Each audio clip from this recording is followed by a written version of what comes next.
No money. No money, just music playing and little haircuts for men because I got a haircut. I didn't get a haircut. I did my own haircut because quarantine. Yeah, I cut my dad's hair the other day. I'm probably going to have to cut my mom's soon. Hell yeah. So that'll be fun. Cutting hair is awesome. It's super fun. It's super nerve-wracking. Yeah. It's like, yeah, like we're stuck in our houses and nobody's going to see it, but I still also don't want to fuck up your head. Like, yeah. If there was ever like a time to get into it, now is the time for sure. True. I've cut my own hair for a really, really, really long time. Mm-hmm. I've cut like dudes and ladies and all kinds of people's hair. I have a lot of friends who are hairdressers. Yeah. Like in just one group of friends, there's like 5 or 6 hairdressers. So like I know the basics, but yeah. But if you do the basics wrong, or really what happens is you get really too comfortable and you're like, oh, I have this really great idea for a thing, and then you try it and then it fucks somebody's head up. Yeah, that's true. I mean, thankfully my hair is long enough to where I don't really need to do anything. I could go a year without cutting my hair and nothing bad would happen, but Yeah. Hell yeah. And I have no hair, so like the ceiling for what my hair can look like is the bar is so low for the possibility. There's only so many options. Exactly. So as long as it's like short on the side, you can do whatever you want with the back. You can have like a mullet. Shit's fine. I wrote down in my notes horny soup names, and I don't remember what I was gonna riff about that, but oh yeah, because I was making horny soup. Yeah, horny soup. I was making a cocktail and was like, oh yeah, like was thinking about like how in the 80s they had like horned up cocktail names. Oh, like Sex on the Beach? Yeah, like long screw against a wall and shit like that. And I was like, what would the quarantine, because nobody's like heavy drinking now. Everybody smokes pot, and then everybody's super horny on Twitter. So like the horniness and the like baking. I feel like soup isn't really in fashion right now. If anything, it would be horny bread. Yeah. Like, I'm very surprised people aren't making more dick-shaped bread, to be quite honest. It is weird that no one's making, yeah, it is. Because, like, if I was going to make bread, it would be funny. Granted, I'm not going to make bread because why? Like, there's so many other things to do with flour than make fucking bread. You can buy bread at the store, and it's good, and it's going to taste better than the shitty bread you can make at home. Yep. However, you can use flour to make some bomb-ass fucking cake that tastes better than what you can buy at the store. And that's a better use of flour, in my opinion. But absolutely. And fucking wontons. Learn to make wontons, right? Literally anything. Trying to think another thing. Tortillas. Yeah. True. Pizza. Yes. Focaccia bread, which is yes, kind of just pizza, but different. But like you're just making fucking regular ass sourdough. Yeah. Sourdough's not even that good. Yeah, no, you have to put like shitloads of butter on it and toast it before you can even do a hamburger decently. Fuck sourdough. My problem with bread generally is like, especially long, like round loaves, I like the crust the best. I don't like what's on the inside of bread, like the crumb. Yeah. So I like long bread because there's more crust to crumb ratio, and then you get this big ass fucking slice that's like this big, and it's all this fucking mealy stuff in the middle of it, and I hate it. Yeah, and it never has good structure. So you're sitting there holding two outside pieces of bread, and your hamburger is on the ground. You've got hollow hamburger. So yeah, fuck bread. We're big time on the fuck bread tip right now. Fuck bread. Bread sucks. Pizza's awesome. Let's jump. I mean, you know what? Let's just jump straight into what we were going to talk about, because so when originally we were talking about like beauty standards and industry stuff, but then there was this whole bleach thing that happened last week. Yeah. But it's not last week. It's like months and months and months of like ground level build to him saying it, they're already ready to do it, right? He said it like 2 weeks ago. So I didn't really Yeah. know about, so here's what happened. Like 3 weeks ago, my dad got sent a video in a group chat, and he watches it and he's like, starts talking about it. And he's like, yeah, this German doctor, he's talking about, and this German doctor's talking in Spanish. So like this video is, because I'm come from a Spanish family and my family lives there. And so like this video went viral throughout like the entire Spanish speaking world. And he starts talking about it, and he was talking about like these points that this doctor made. And I was like, they're like, none of this makes any sense. Like he started talking about like some like, you know, miracle like medicine chemical thing that they had, and how like they had been using it since the 90s to like sanitize blood bags to like eliminate HIV from them and stuff like that. And so my dad said this, like the second he said that, I was like, okay, like send me this video. I want to watch it, because I know for a fact that that is just patently untrue. I can tell you right now that they can't sanitize HIV out of blood bags, or else they would be letting gay men donate blood. Right. Like number one, just right there. But so I watched this video, and it's this guy talking. He's talking on Canal Toda la Verdad Primero, which is this Argentinian. It means channel all the truth first, which is this Argentinian nationalist media like outlet. I don't think it's even like a real channel. It's like the Young Turks, like it's online. Got it. And so right there, that's like number one, red flag. Like, and so he's talking about it, and he's talking about chlorine dioxide. And so he goes through and I watched the whole thing, and he talks about how they've been using it since the 90s to sanitize blood bags. It's, you know, they've been using it like worldwide to treat things like malaria and HIV and all of these diseases. And it's been proven to never have harmed anyone, all these things. And then he starts talking about how, you know, the mainstream media and doctors and medical workers throughout the world have been trying to like erase him and silence him, and they've taken his books off of Amazon because of course it's in the interest of people who practice medicine to keep you sick instead of to cure you. Right, yeah. That's in the HIPAA violations. Like it's in the Hippocratic Oath is to hurt people a lot, right? Yes, of course, exactly. Yeah. And so I watched this whole thing and I was like, well, you know, I have a feeling that all of this is complete bullshit. So I made like 3 quick Google searches, and this is what I find out about this guy. This guy's name is Andreas Kalker. He is a doctor of alternative medicine and natural biophysics. He got his doctorate from the Open University of Advanced Sciences, which is like a paper mill that registered as a nonprofit in Miami in 1999. Hell yeah. And they have like a Barcelona campus that isn't actually registered as anything educational at all in terms of like actual like a building. Right. So the guy, so he's got a fake doctorate. He's never practiced medicine, published a study. Like this dude is just a total fucking grifter. Like absolutely like nothing to like prove anything at all. Like this guy is not a scientist. Awesome. Respect.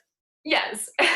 And so the guy, he touts chlorine dioxide, which is the same thing that Donald Trump, we'll get to Donald Trump in a minute. But so He's talking about chlorine dioxide, says that it's, you know, perfectly harmless, whatever. I Googled chlorine dioxide. It turns out it's basically industrial, like from my understanding of it, industrial strength bleach that has been diluted down to like 28% and mixed with something acidic, like generally citric acid. It's used to sanitize water, but in like parts per million. Right. And it's also really commonly used to fumigate bed bugs in hotels when they have outbreaks and things like that. And if you ingest it or put it on your body, it can fucking kill you. Right. Obviously, because it's bleach. And so this guy, he has this website and all this stuff about, he touts chlorine dioxide enemas as a cure for autism. And so the reason that Amazon took all of his books off was because a bunch of idiots followed his advice and gave their autistic kids bleach enemas and poisoned them. Yeah. So they're not trying to erase him. They're trying to keep him from killing people. Right. So he's a murderer. Yeah, and so this guy, he's based in Germany, and he runs this nonprofit organization called Earth Help Project. Hell yeah. And Let's help the earth. this Let's get on Earth this Help project. Project is just it's just like a front for him to sell his miracle mineral solution. Right. Yeah, because Which it's is the natural, chlorine right? dioxide, and literally you might as well just buy fucking Clorox. Right. Yes. And so that's this dude. And so I tell my dad about it, and I was like, I found all of this out in like 5 minutes just from 3 Google searches about this guy. Right. And this is something that my dad and his friends are very well educated people. We're talking journalists, architects, engineers, professors, and like somebody sent it to them and they just like looked at it and they were like, oh, interesting. Let me send it to all of my friends. And my dad was like, interesting. Let me tell my daughter about this. And I found all of this out and I was like, hey, like you should tell your friends this and tell them what I found out and see like and show how insidious this is, that even people like you guys, like maybe you didn't fully believe all of it, but you also didn't bother to check before sending it to anybody else. And he was like, oh, it doesn't matter. Like, it's been a few days since that conversation. I'm not going to bring it up. It doesn't matter, blah, blah, blah. So who knows how many more people have gotten this? And it's just like, I was like, and at the time, I was like, you realize that this is how this fucking shit spreads. And I'm sure that it's just going to be a matter of time before some idiot sends an email to the fucking president or, what's his face? Sean Hannity says it on the fucking Fox, and then the president tells people to drink bleach from the fucking White House. Like, I'm sure, and then fast forward 3 weeks, and he did it. Right.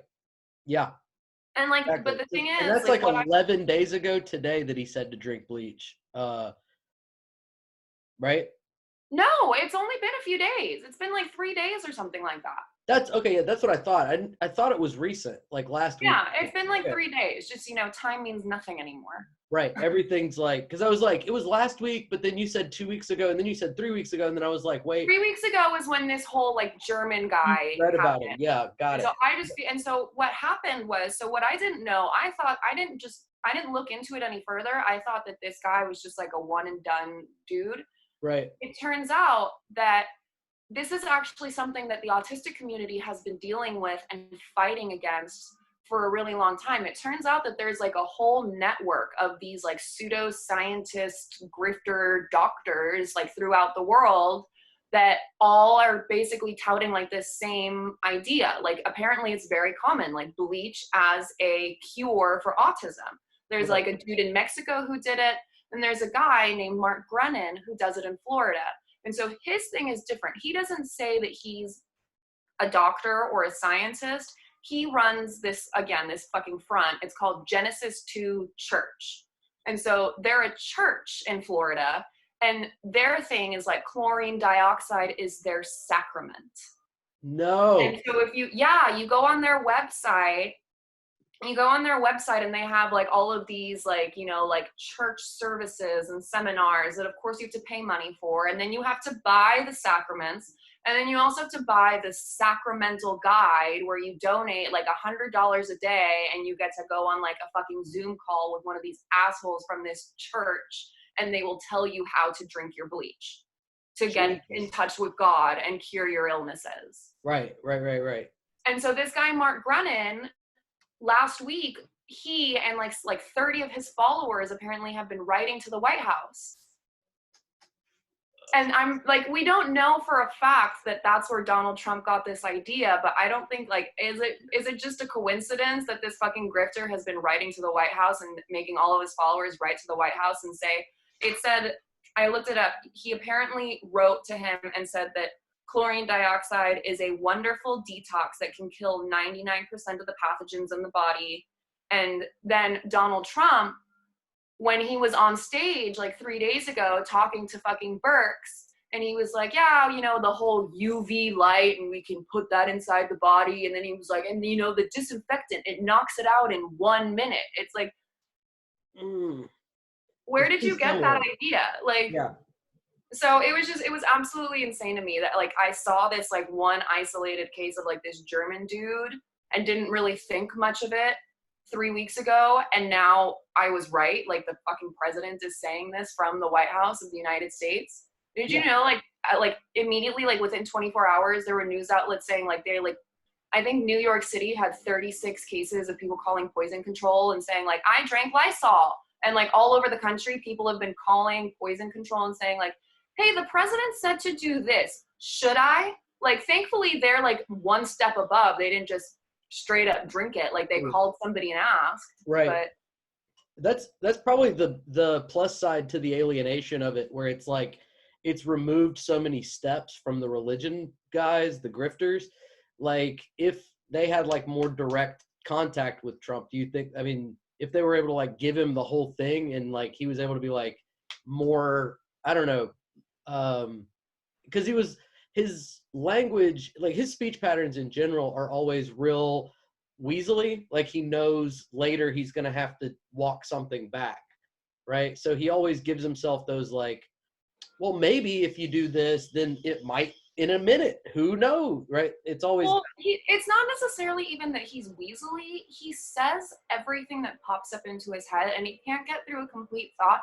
If you look at it and you analyze it, the way that he talks like someone who is on a lot of cocaine, Yeah. same speech patterns. He talks like someone, like, you know, an 8-year-old with like severe ADHD who can't keep their train of thought. That's another person that he, like, that's another like speech pattern that he is like similar to. And the other one is he talks like somebody who's experiencing psychosis or like schizophrenia. The way that he goes through these things and he I don't know how you'd say it. He like spurs himself on. He'll have like this, he'll be talking about something and then automatically like remind himself of something else and just completely switch train of thought. Yeah. And it's unbelievable the way that he does it.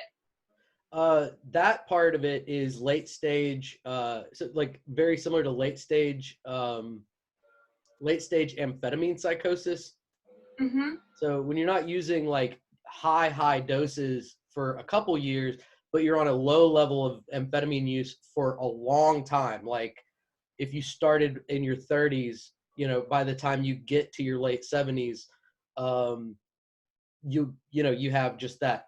There's no your dopamine regulatory system is completely shot. Like nothing is as valuable as anything else. There's no way to like prioritize concepts, and your brain just goes everywhere. Everything's awesome, and everything that sucks a lot. It's all these like stark binaries, and then anything cool or interesting is just as good as anything that's true. Of course, my neighbor's using the fucking leaf blower right now. I can't hear it. Okay, that's good because I can. We had some neighborhood kids got a trampoline, like a real one, and they were having a blast and crying and screaming. So like outside, it sounded awesome. Yeah, it's just Donald Trump. It's so insane. And like the way that you see him, just like you see the way that his train of thought like is going inside his head. Like he'll be saying something and he'll be like, oh, you know, well, there is a medium level of media.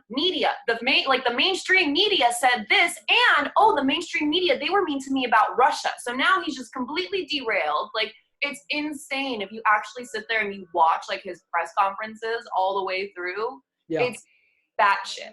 Yeah, I haven't watched a whole one all the way through since. My mom watches them every day. Yes, like, how 7 or 8 days into it, I couldn't do it anymore. I was like, I can only handle so much. Like, I'm just like, I don't understand. Like, you watch the PBS NewsHour every night where they give a 5-minute, you know, like Yamiche Alcindor is there every night and gives a 5-minute, you know, play-by-play of everything that you need to know. Why would you watch this dude talk for 90 minutes and then on top of it, watch another recap?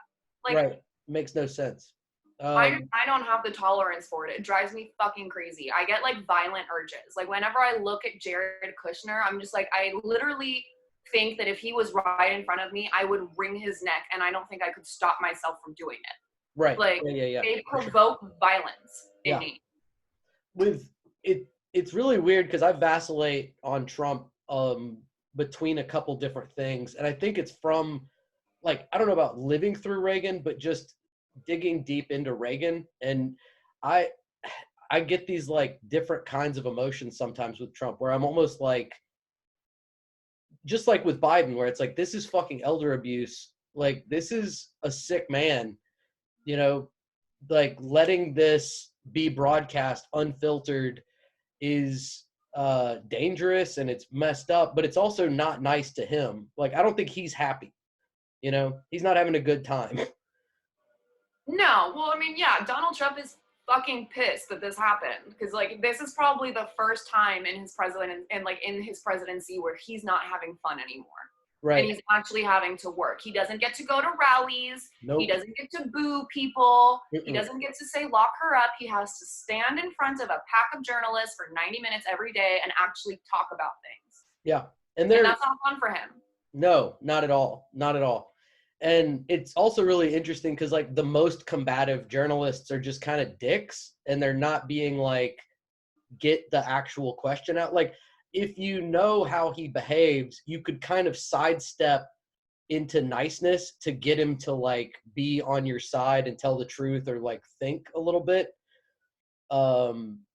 But it's this combative, like try to get, not clickbait, but like try to get the soundbite kind of version of opposition.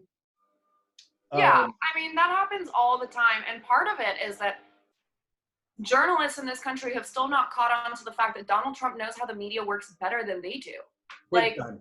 like because he knows that they're trying to get the soundbite because all he ever does, he speaks in soundbite. So he knows what they're trying to get. But if they also like took that other angle of like, I'm gonna try to like be slick and sidewind my way into it, he does that too. He knows what they're doing. He's never gonna give you the answer that you want. Yeah, big time. Ever. Big time. Um, yeah, exactly. And so he's both broken and smarter than mainstream media or you know, whatever kind of like capitalist media exists. Um, but he's getting his information from broken places also. Um, so it makes this like snake eating itself. Yeah, it's like this Ouroboros of just fucking bullshit insanity. Like, and again, we don't know if he said like that we should ingest disinfectant because Mark Grennan wrote to him, Right. but it's a coincidence. I mean, Yeah, it would be a wild one. And it I've might have been something that like some fucking crazy idea that he had on his own too. You know, I wouldn't put it past him to think up like, what would happen if you put Lysol inside of you? Like, if it cleans my counter, it could clean my lungs. But right. like, Yeah. It could. I mean, you never know, right? If you're not yeah, a doctor and you're not a scientist and you don't know what Lysol does, then you would think like, well, shit, it cleans this. Why wouldn't it clean this? You know, like the history of medicine up until like, I don't know, yesterday, like up until really recently was people going like that and then fuck it, hurting let's people. find out. Yeah, exactly. And then, yeah, hurting a bunch of people and then being like, well, that kills people. So, Well, I mean, that's the basis of science in general. That's the right, whole point. The like the essence of an experiment is fuck it, let's find out. Like right. that's what clinical trials are. Like Yeah, exactly. obviously you do the research and you say like, okay, you know what? I know for a fact that this is poison, so I don't think we should do a clinical trial of making people drink bleach. But like, Yeah. I kind of wonder what the dilution those people were even trying to tell him to do, you know? from what I read on their websites, like there are the like because again, like I didn't know, I thought that this was just this one German grifter dude. It turns out that there's people like him doing the same thing all over the world, like Southeast Asia, Mexico, Florida, Spain, all kinds of places. And the one German dude was particularly nasty in that he was saying, you know, like to give your autistic kids like enemas of Yeah. this stuff. Um, But like the guy in Florida, he says that, you know, you just need to put like 3 to 6 drops of the chlorine dioxide in your glass of water in the morning, and that'll cure you of all of your yeah. crap. So, but still, 3 to 6 drops of bleach is a lot of bleach. Yeah, it is. Like it might, I don't know if it would, like, I don't know if I drank, like, if I put like 3 drops of bleach in this and drank it, if it would kill me. It would probably make me sick or like feel unwell. But if I drank it every day, I'm sure that that would, you know, compound to the point of being potentially fatal. Yeah, and the definition of drop is so unscientific. Yeah. And the definition of glass is also really unscientific. So if you have a 6-ounce glass versus, a 24-ounce glass, that's 4 times the dilution, one versus the other. Yeah, and you don't know what a drop is. I mean, it's so different. I mean, you could compare it to like, like all of like the natural health people who say like put 3 to 6 drops of apple cider vinegar in your water in the morning for liver detox or whatever. And it's like, yeah, that's bullshit, but the worst it's going to give you is acid reflux. Right, exactly. You And know? when I was doing like, organic produce and doing like a health food store, whatever, there was this lady that came in that was like one of those super ableist types of autism mommies, where they borderline hate their child, or they hate the autism in their child. And this is shit 20 years ago almost. And this woman was like talking about using apple cider vinegar enemas for your kids to like help them get rid of she called it atmospheric gluten, like where there's like gluten in foods that are gluten free without you knowing about it, and like that you could get the gluten out from an enema with apple cider vinegar and like lemon and hickory sap or something like that. It was really crazy. So enemas in autism kids is like a big it's been a thing for a long time, and it's really abusive and really fucked up. But bleach is new. That's new to me within the past, I guess, 6-8 months. Even being in like a ton of autism parenting communities, where I should know better. Or I think, are you stalled? Can I hear you? Let me pause it for 2 seconds and see what happens. The whole premise of like the autism, or not like the anti-vax community, is autism is so bad that I would rather risk my kid getting sick and dying. I would risk my kid getting measles or mumps or rubella just so that they're not autistic.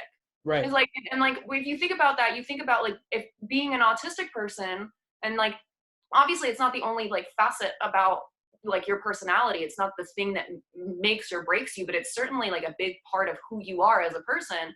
To hear that, and to hear all these thousands and thousands of people say that you are so bad that you're like, to not be you, you'd rather be sick, is really detrimental to them. Yeah, big time. Big time. Yeah, a lot of I mean, like I know a lot of autistic people that luckily or unluckily, whatever, but their parents didn't even notice their whole childhood or whatever. You get a lot of misdiagnoses in the 80s too with like ADD. So they'd get put on uppers and just have a horrible fucking time.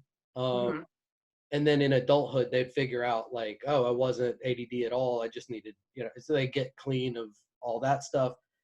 So but with like autism parents now, I've seen a move towards learning to love it, right? Where they're, I wouldn't say overcorrecting, because you need to correct it, and the only way to correct it is to overcorrect it with people that are super, they go one but the other. That's the problem that Americans have with everything in general, is going from one extreme to another. They're super bad, and then they overcorrect to the point where they have now passed good, and now they're too good, which makes you bad too. Like it's the same. It's like, like look at how many obese people there were in the 90s. Look at how shitty our health was. Look at fast food. Look at, supersized McDonald's. And now look, we've gone to the other extreme where people are these crazy health nuts, and they eat like pureed kale and these keto diets and all this crazy shit that is so healthy that it's also bad for you. Right. Like we can't find a happy middle of anything in this country. Yeah, exactly. Like I know my experience with eating disorders was like just extreme calorie restriction or whatever. And like the way I find nuance, or whatever you want to call that, is like working out, but like having like specific calorie plans or whatever to build muscle or do whatever, you know what I mean? Like where it's like these performance-based things. Because yeah, when you're faced with this, whether it's aesthetic or whatever the goals are, it's this extreme, like no carb, some carb, caloric restriction to a number or whatever. Your only options inside of that system are like vacillating between two dumbass extremes, Yeah. joinerism into like some dumb cult, you know. Well, and I mean, I don't really like the term intuitive eating because it implies some like nasty things, but like the concept of it, I think is good. And it's basically how humans ate until recently in history. You eat what your body asks you for. You know, like I don't like if you know yourself and you pay attention and you listen to your body. And again, this comes from a place of privilege because if you're poor and all you can afford is Chef Boyardee from the liquor store, then that's what you're eating. Right. But if you have the option to and you sit down and you listen and you say, I feel tired, I'm craving this, I ate this and now I feel bogged down, maybe I should eat less of it next time, and you eat what your body asks you for, it works, generally speaking. It's like, you know, like I figured out that I was lactose intolerant by listening. I just like kept a food log and like wrote down my symptoms, and I was like, okay, well, I think that it's this, and like I narrowed it down, and it's like, yeah, it's dairy that makes me feel ill. And I went to the doctor and I said, should we do like an allergy test? And I showed him like all of my logs, and he was like, this is like the best allergy test I've ever seen. Like if this is Right. what you have figured out and you feel better not eating dairy, then just don't eat dairy. Like, and and I think we have this horrible thing about we place health and aesthetic in the same category. So it's like, you know, like most people, like, do you want to get healthy to be healthy, or do you want to be healthy to look good? And what is like, you're like, you know, like everybody looks different. And so, you know, some people's bodies just are not capable of looking a certain way. Like you cannot look like me no matter how healthy you are. And I can't look like you. I can't build muscle in the same way. I can't lose fat in the same places. And Right. so having these arbitrary standards and looking at things like that and looking at health through this super aesthetic perspective is super damaging. Yeah, absolutely. For sure. For sure. And occasionally those the like health and aesthetic, you get overlaps. It's been really interesting to see in the last like 20 years or whatever, people get really into like low posterior training of those muscles to like get, but then that's like all back anyway. So it's really like whatever, just weight training to get big asses has made people like have really long-term posterior chain health. So it's like there's this huge benefit to that one. Um, Yeah, that's true. but it's just about building. That's like just a building muscle thing. So you go like, well, if you just everybody builds muscle, you know, you build more muscle than you need because when you get old, you're going to lose it, and you're going Yeah. to wish you had more of it to lose. Well, and a big part of it again is like, and with food, like food is it like with the science of it, it always goes back and forth. You know, like just look at butter. Like first butter was good, then butter was bad. Now it's good again, but only in certain moderation. Like, oh, eggs were bad cholesterol. Now they're good cholesterol and stuff like that. And so people never like the information that we have is already so like subject to change that it's hard to keep up. And on top of that, people don't pay attention and they don't know anything about it. I know a girl who she used to be a vegan, then she was a vegetarian, now she eats meat, but she doesn't eat pork because she says that pork is the worst thing you can put in your body. And it's like, pork is the other white meat. They tell people with heart disease, like, okay, you can't have a hamburger, but you can have you can have pork. Big So time. it's not that bad for you. And she's like, no, it's literally poison. You can't eat it. It's the worst thing for you. I was like, where did you find this out? Right. Who told you this? It's a holdover from the vegan days, or the, you know, it's like just a thing people say, and we all just take it as fact that pork is bad. When Will gets back from break, I will talk to him about pork because he keeps full halal. I don't keep any kind of religious diet, but he doesn't eat pork for, you know, for spiritual reasons, for religious reasons. And we were talking about like this off the pod. We were talking about vegetarians and veganism, and both of them kind of like co-opt the spiritual language about avoidance of certain foods. Mm-hmm. And he was just kind of talking about how that was like a form of like really soft colonization. I hadn't like thought about it from that angle before. That's interesting. I definitely like what I have noticed Well, what I think is just stupid is like, Americans don't like vegetables generally. Like I have friends who are vegetarians and vegans and I eat so many more vegetables than they do. Like we have a garden, like I Yeah. eat like sure, I eat certainly like a meat derivative every day, Oh yeah. but I eat so many vegetables. And part of that is both of my parents are from Europe, like we cook every single day. We do not go out to eat. Like I like grew up like we eat dinner together every day at our table. Like the only time we ever go out to eat is like, the occasional lunch at In-N-Out or like, some Thai food. Me and my mom will go occasionally. And then if we're going to a restaurant for dinner, it's somewhere fancy where they're cooking something we can't do ourselves and like for a treat. Like you will never catch us, in an Applebee's on a Wednesday night. It has never happened. I have actually never been inside of an Applebee's. Ever? No, I Oh didn't man. go to I didn't go to a Chili's for the first time until I was in college. Oh, that's awesome. I didn't eat McDonald's till I was 24. I ate McDonald's like maybe twice a year cumulative as like growing up until I was 18 years old. I mean, I certainly went to In-N-Out. Well, that's the thing, as I'm from California, so if I was having a burger, I was having In-N-Out anyway. Like I just didn't go to McDonald's. Yeah. But, still In-N-Out was a treat. Like it was, it Yeah. wasn't something that we ate all the time. Yeah, down here, Applebee's is where the good fist fights are. That's where you go to get into the real fisticuffs. Well, I So mean, there's those dollar margaritas. yeah, exactly. You go to party at the Applebee's. I think the Chili's. I don't think we even had a Chili's. I don't even know if I may never have been to a Chili's still. Actually, if I think about it, I've been to Applebee's enough times that I definitely remember breaking up fights in an Applebee's. I've been to Chili's. I haven't been to Applebee's. I haven't been to Outback Steakhouse. I haven't been to Sizzler. I haven't been to Red Lobster. Um, I'm trying to think. I didn't go to an Olive Garden until college, and somebody had a birthday dinner there. I've Yeah. only been to Olive Garden like 3 times, maybe. Um, That's the soup and exactly the breadsticks are number of overrated. times I've been to Olive Garden as well as 3.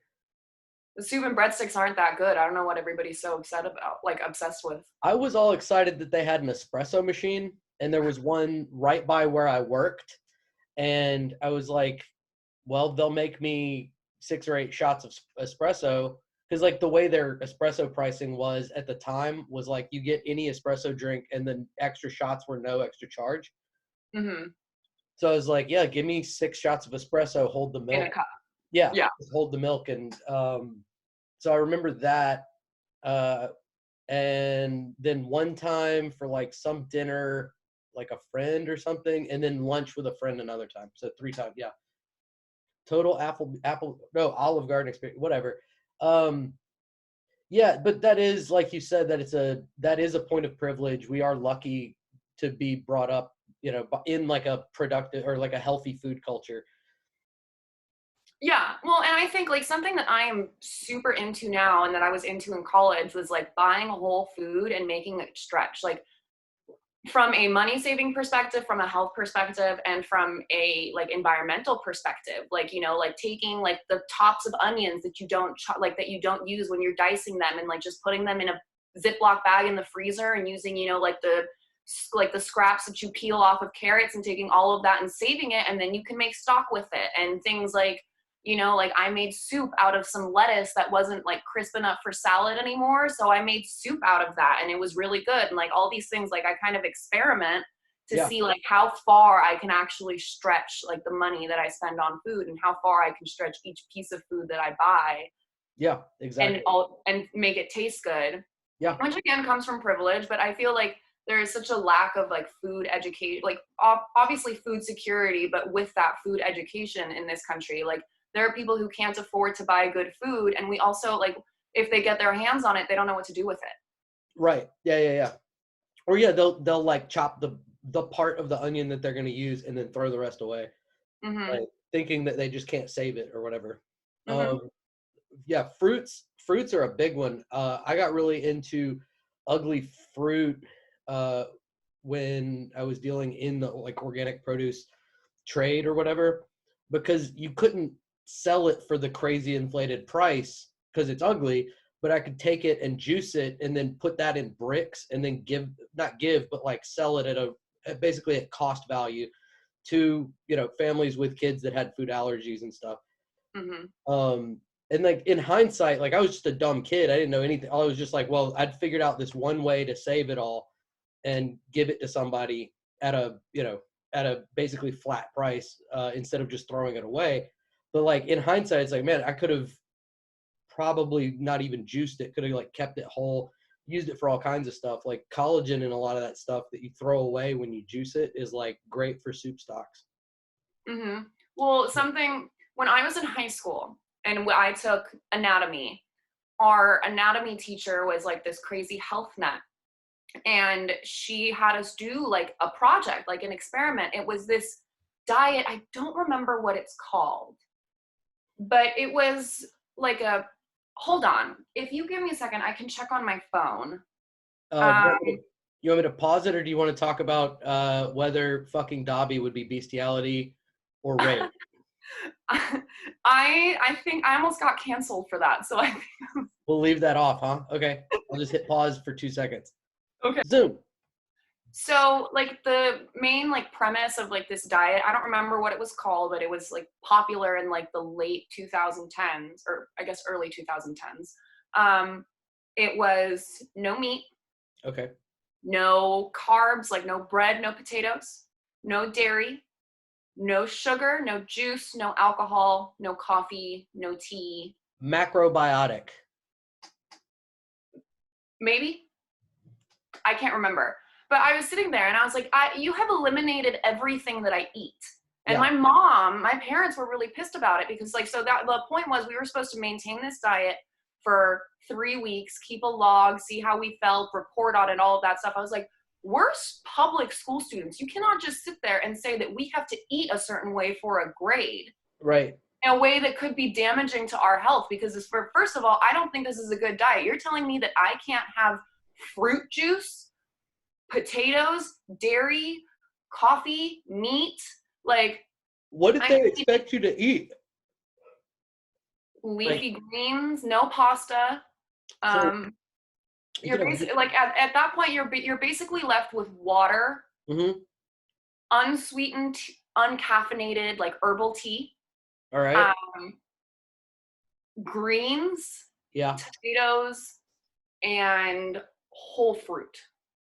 So tomatoes though are like super sugary. Like it was just it was like it was and so like the whole thing, my parents were like, you know what, you're not actually eating this. We'll make it up and we'll look it up. We'll see what the effects are supposed to be and you'll make it up and you will write a fake log because we're not going to let you eat this way. Yeah. Exactly.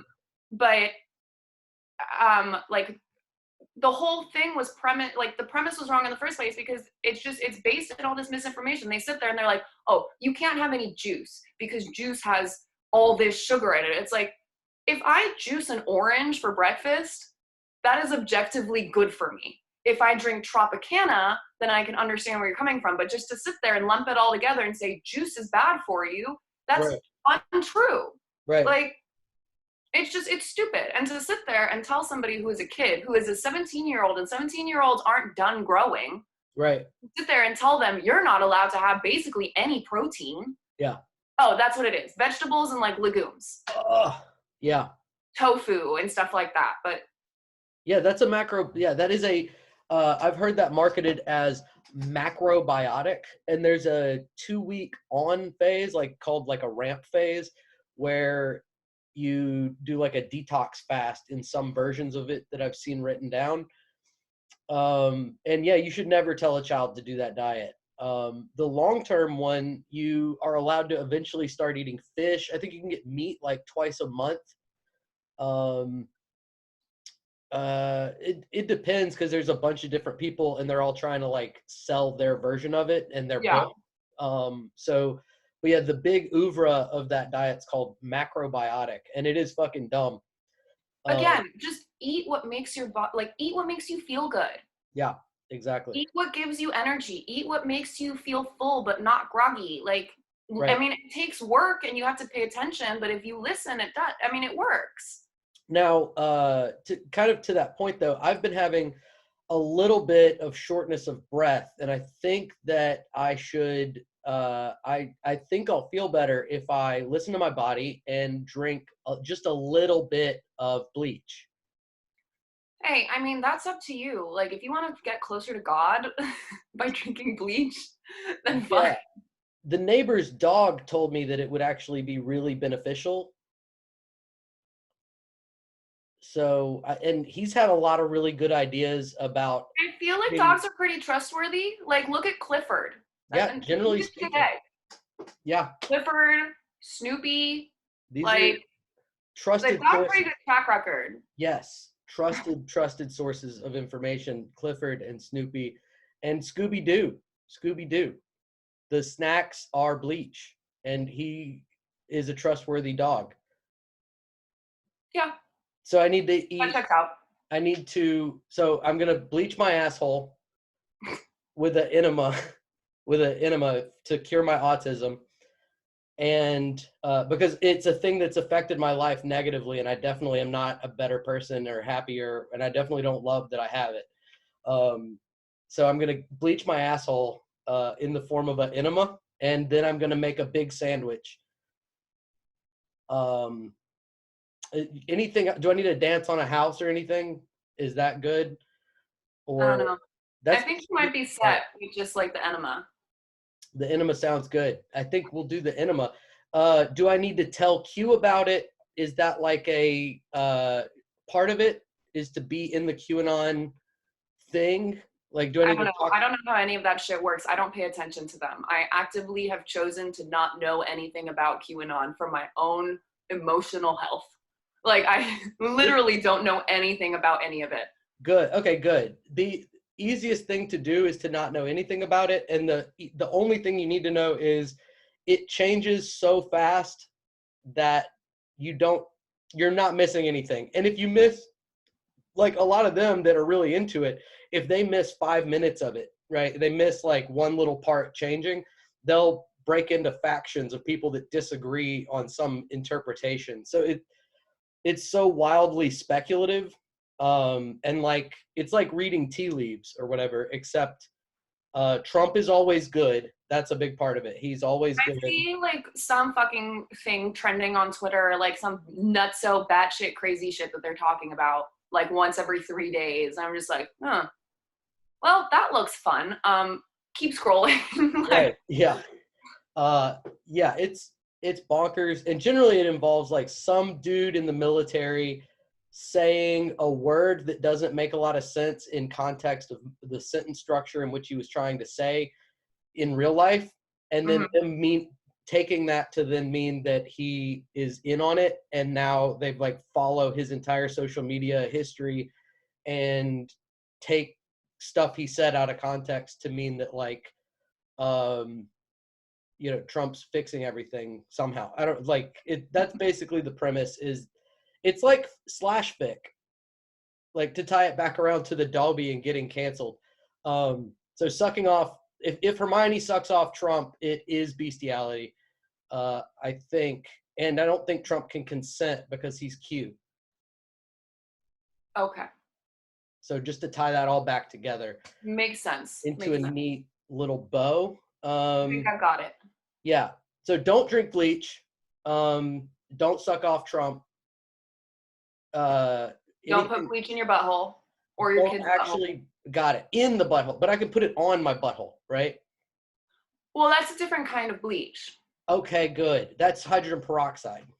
It's like I don't know. I don't know what they use to bleach assholes with, but Uh, what bleach assholes though? Um, I'm sure it's the same ingredient that's in like those skin lightening creams that they have ouch. in Southeast Asia. Yeah, it reduces melanin producing. It's a chemical peel. Yeah. Ow. Okay, no bleaching assholes, guys, in any context. Don't bleach your assholes. Everybody, if you got an asshole, it's got some darkness to it. That's not boo-boo. Do not bleach your asshole. It is that color. Clean your asshole. Don't bleach it.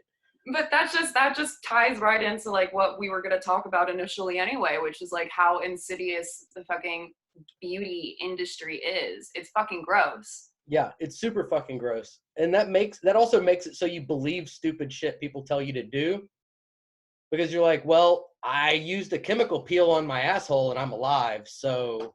Well, I mean, I don't know if it goes like, I mean, that's like the far extremes. That if you talk about like the day-to-day life of a woman and like what, and men too, but I think you could say that it's been a primary focus on women, and like the primary damage has been done to women.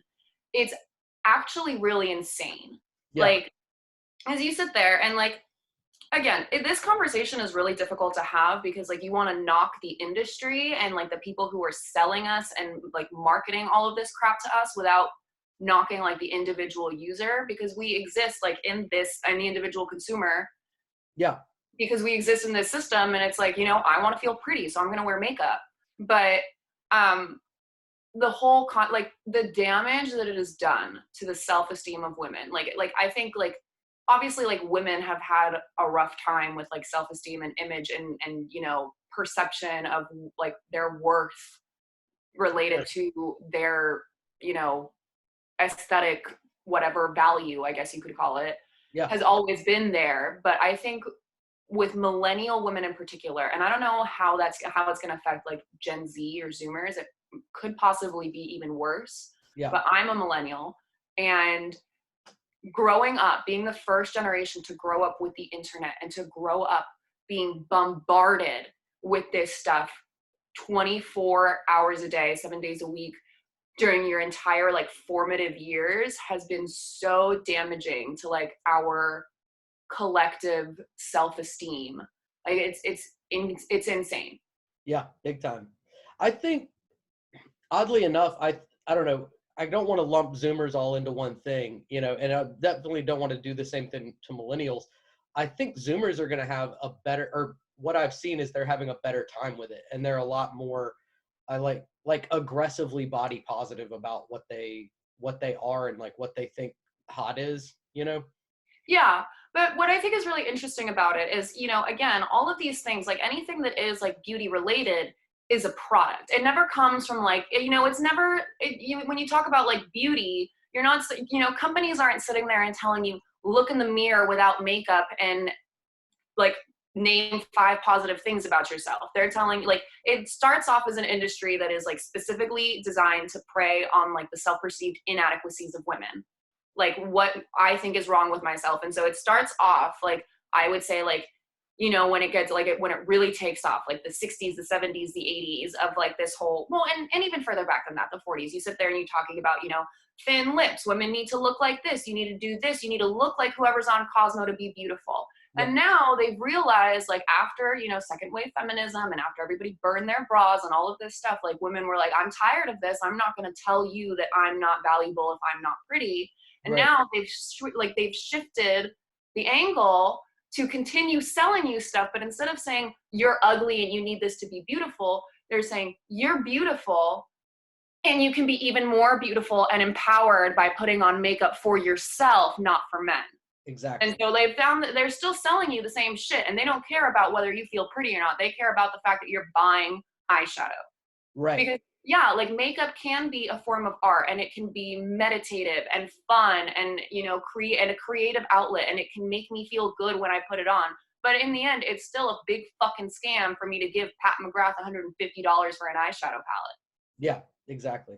And yeah, And the I just like products think themselves about are like, expensive to make. and you think about the way, like, yeah, like in the 40s they sold, you know, red lipstick and hairspray and pantyhose. But you think about all of the stuff that we have now and all of these products, and it's insane the way that it just compounds on itself, and how all of these, like, I have like this conspiracy theory that I inherited from my mom, which is that, you know, the washing machine companies and the detergent companies are in league with each other, because if you have a shitty washer, then you have to use more detergent. And if you use more detergent, then your washer breaks and you have to buy a new one. So they are, you know, they work together to make sure that we're buying more of their stuff. Yeah. But I think you could say the same thing about like makeup and skincare, because we started off with like, oh, you need to put on all this makeup so that you can feel pretty and, you know, hide your blemishes or insecurities or change your face shape. And now that you know, you have spent all this money on makeup. You've ruined your skin, so now we're going to send you over to the skincare people so that you can fix your skin back, Yep. and spend a whole bunch of money on face wash and toner and all of this, like yada yada whatever products. And so it's just ridiculous. It's like, you think about it, it's like, okay, like first you need foundation, and now we've gone from like, we need foundation to we're contouring, and we're contouring to literally change the shape of our face, and that's just another powder, and then like that's another product that you need to buy. And then on top of that, you've now put on foundation, concealer, bronzer, contour, highlighter, primer, setting spray, all of this stuff. You've got a layer literally this thick shellacked onto your face, and it looks crazy because now all of your baby hairs are showing through, like they're poking through this barrier that you've put on it. Yeah. So now, in like the last 2 years, women have started shaving their faces because it exfoliates and it's whatever. And it's like, okay, so now the makeup companies have sent you over to Gillette so Yeah. that you can buy more razors. And it's like, and you even look at it, you look at shaving, I think is a really good example, or just body hair removal, how it moved from women to men. So you start off with women shaving their legs. Then, you know, they need to start shaving their arms and removing that. And then, you know, and then men need to start shaving their chests and their stomachs because we want them to look like Greek statues. And then on top of that, you know, razors are bad for you. So we're going to start selling you waxing appointments. Yep. And people are going to go get waxed. And now on top of that, now that you've waxed your whole body, what else can you wax and what else can we get more money for? Right. Let's everybody, which again, that also has to do a little bit with like porn, but like, let's have everybody wax their pubic hair. And oh, right. You know what? That's not enough. Let's have them wax their buttholes. Yeah. And now that your butthole doesn't have any hair on it, you realize that it's a different color. So why don't you bleach it too? Right. Exactly. And it has the added benefit of making it so your asshole doesn't have autism. True. So, well, and and what sucks about it too is that, like, because again, they're driven by profit. Yeah. Is that they co-opt and corrupt every positive move forward and every empowering thing that women do. You know, you sit there and you look at Angela Davis's afro and you say, like, that was a big fuck you to the Eurocentric beauty standards pushed on Black women of the time and saying, I'm not going to follow your rules. Yep. And now we have all these companies like Shea Moisture and Carol's Daughter who are like, here's our, like, you know, the 16 different creams and whatever that you need to put in your hair for the perfect twist out because you're natural. And right. It's like, you don't care about the, you know, the autonomy of Black women and, yep. You know, saying like, I'm not going to participate in these standards that have been pushed on us for centuries. I'm going to be Black and beautiful. And then you've taken that and you don't care about what Black women feel. You want them to spend money on your stuff. Yep, exactly. And Carol's is actually really dope products though. I don't know. I don't use them, but I've used it. I had a roommate that used it. She had natural hair and she recommended it for my beard when I had my really big beard. And I really liked it. So I don't know if it's good or bad or what, but I do know that they are marketing to a concept of natural that is one appearance, and it's not necessarily natural all the time, right? It's not, you know, that's still, like you said, that you're going for the perfect twist out. Well, the perfect twist out is whatever the fuck your head does. So yeah. and there's this argument to be had, which I think is valid, which is that, you know, you can't really, like, yes, there is like the capitalism and the selling of these products and doing whatever kind of insidious marketing that you need to do to get us to buy your stuff, whether it be negative or positive, whatever it may be. But you can't necessarily separate out the fact that humans like beauty. We right. have been in search of beauty and art since the first caveman put his handprint on a cave wall. But then you think about it, and actually, like, beauty and fashion and art were a privilege of the rich until capitalism. Right. You know, like, yeah, sure, Louis XIV put like blush on his cheeks, but do you think regular French people were doing that? No, they were wearing whatever clothes kept them warm and trying to stay the fuck alive. Right. And so you don't really see this, you know, widespread consumption or like widespread, idea of like beauty and self-betterment until capitalism. And that's because capitalism doesn't exist without like a powerful middle class or like the masses, because you don't make money selling 10 really expensive things to 10 people, to 10 rich people. You become a billionaire by selling a $1 bottle of ketchup to millions of people. That's how you become a billionaire. That's how you do it. Nylon stockings or whatever, you know, you can sell Yeah, exactly. every Like single person. you don't make money by making, this super expensive and beautiful project for the 15 richest people in the world who can buy it, because that only ends up being a cumulative like $700. You make your money by selling $6 eyeshadow to everybody else. Yep, exactly. And so you just, yeah, and it's I don't know, it's just ridiculous. And then we sit there and we talk about, I think it's really interesting to talk about like how beauty standards change and evolve over time. Like, you look at the early 2000s and who's the ideal woman? It's Paris Hilton. She's like this thin. She doesn't have any curves whatsoever. She's wearing low-waisted jeans, all of this stuff. Yeah. And then you fast forward just 10 years and the ideal is Kim Kardashian. And people blame Kim Kardashian all the time. And I'm not defending her, but Right. I don't think Kim Kardashian is the reason that everybody has lip injections and is doing squats at the gym to have a fat ass. I think Kim Kardashian is she's like Donald Trump. She's not the cause. She's a symptom of the disease that put her there anyway. Right. Like, just like Paris Hilton, she was made by the 90s. Like, her idea of what hot was made in the 90s. And then she was exhibiting that in like the 99 to 2005 era as this like heroin chic but sober, like accessible version of a Gap jeans ad in the mid 90s, Yeah. And she's the same, like, again, like she just happened to be the perfect example of the ideal of the time. Right. And I shifted into what we have now and what we perceive as perfect now. Like, yeah, Kim Kardashian fits that. She checks every box. Yep. But like, it's not like she just looked a certain way and then made everybody else want to look like her. Like, that was going to happen whether we wanted to or not. Like, she's not the root of the problem. She's right. a symptom of the disease. Like, she's like, I'm not saying she's a victim, because she's not. Right. But, right. And yeah, exactly. If you were to look at like, what we're going to call if we're going to call something a victim, if anything, well, Paris Hilton's not a victim either, but like if you, the victims of the Paris Hilton decade, right, of the 90s and the early 2000s is, they're dead. Like, they are no longer alive. And then the victims of like trying to do squats to have a big fat ass is like chiropractors, because you have a stronger posterior chain and you get to like not fall down the stairs when you're 70. So keep doing those squats. Yeah.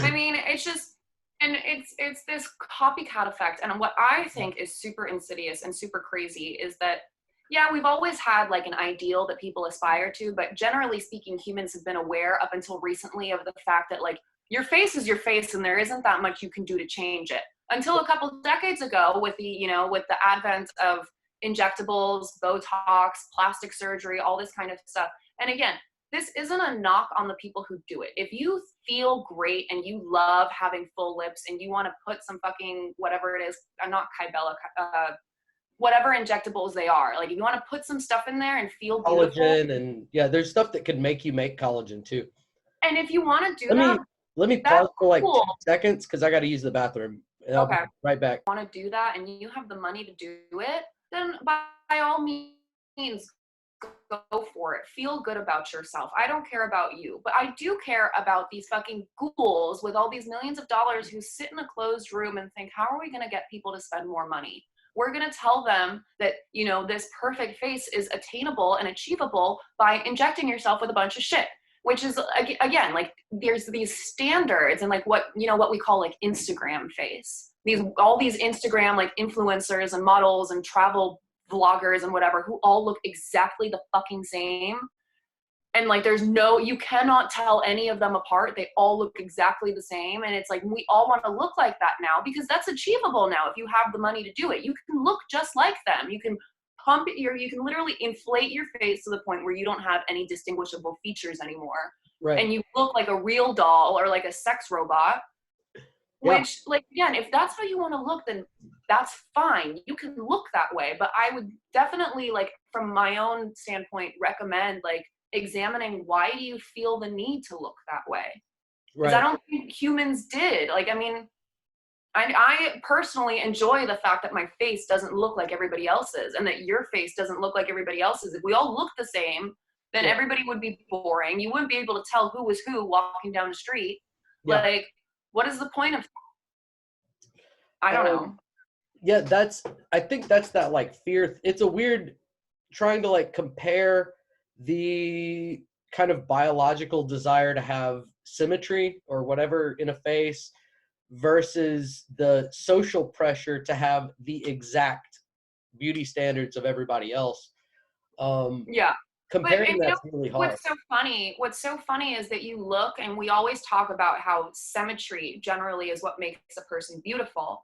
But have you ever done one of those things where, like, it's one of those cameras where it takes half of your face or whatever, and then you just center it just perfectly in the middle, and you do like a double, and your face is made out of both of your left side and perfectly symmetric, and you look so weird. Yeah, You especially look me. Yeah. crazy.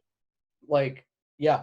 And you start to realize like all the little like you think you look normal and then you're like, oh shit, I don't look normal at all. Like this whole side of my face is closed the fuck up and like yeah, it's really weird to see that.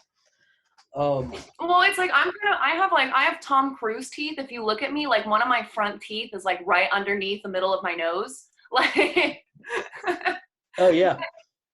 but like that's also like what makes my face my face. Like that's what makes me a person. Those are my features. And I think like and this might be, just like me being, this like positive like ancestor worshiper type thing, but like when I sit there, like I've had people tell me that I should get a nose job like from like the age of 11 forward all the time. Like people have always Yeah. suggested it. They've asked when are you like taking it as just like a given, like, oh, when are you going to get a nose job?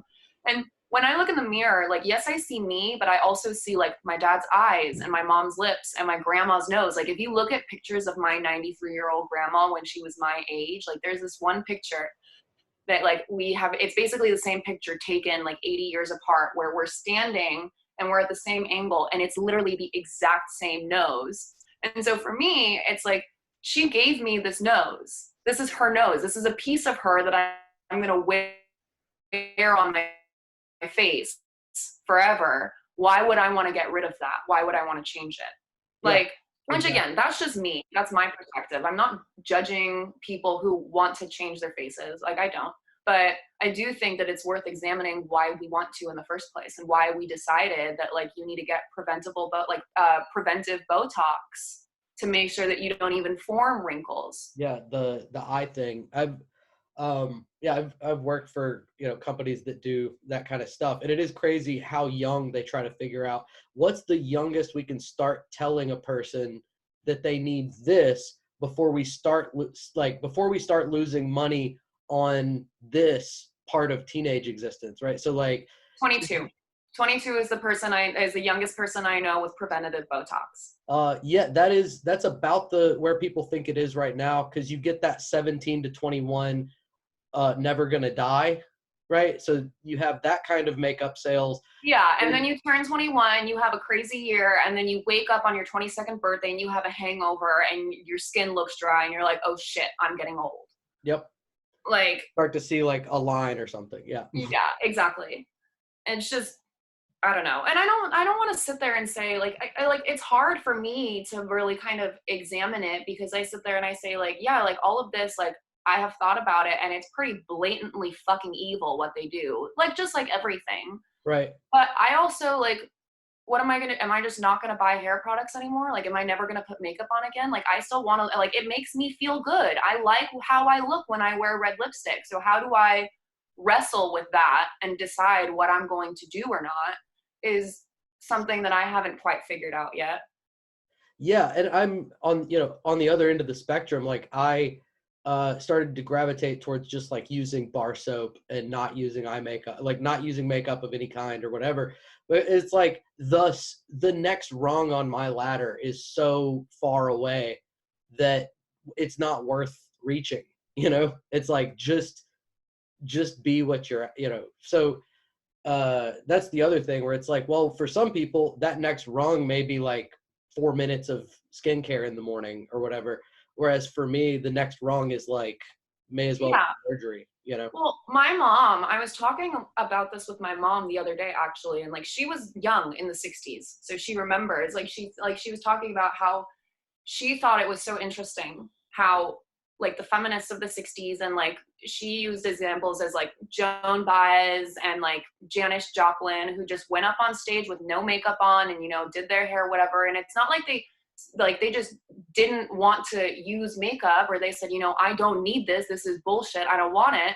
And what did everybody do? They said that they started like, you know, it's like the cult of the ugly. It's like, oh, this woman, just because she's not wearing makeup, is actually pursuing ugliness to make a point.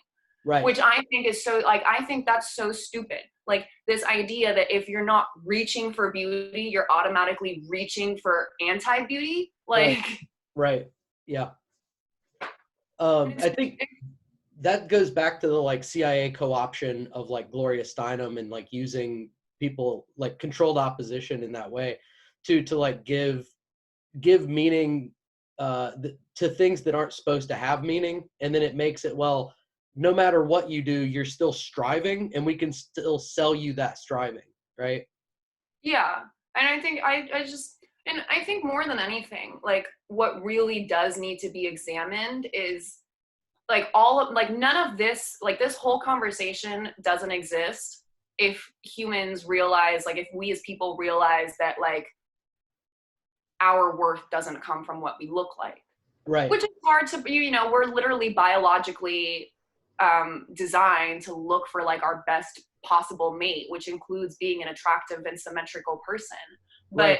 I had so many self-image issues growing up because I was tall, I looked weird, you know, like the whole nose job thing. People called me like, you know, like the funny ugly friend forever. Like they always have. And it fucked with my head so much. And it took me really long time of like self-examination and reflection to like finally realize, like, first of all, I think you're wrong. I like the way I look. But second of all, even if I was the ugliest fucking crone on the planet, it still makes me a human worthy of respect and dignity just like you. Right. So it doesn't matter in the first place.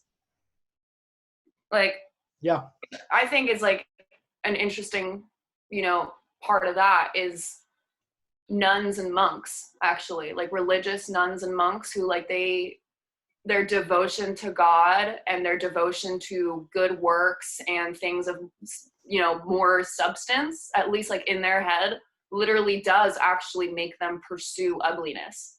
Yeah. It makes them wear those potato sack robes and shave a fucking bald spot into their heads and cover their hair and all of those things. Like they literally pursue ugliness and modesty in search of greater like fulfillment of their souls.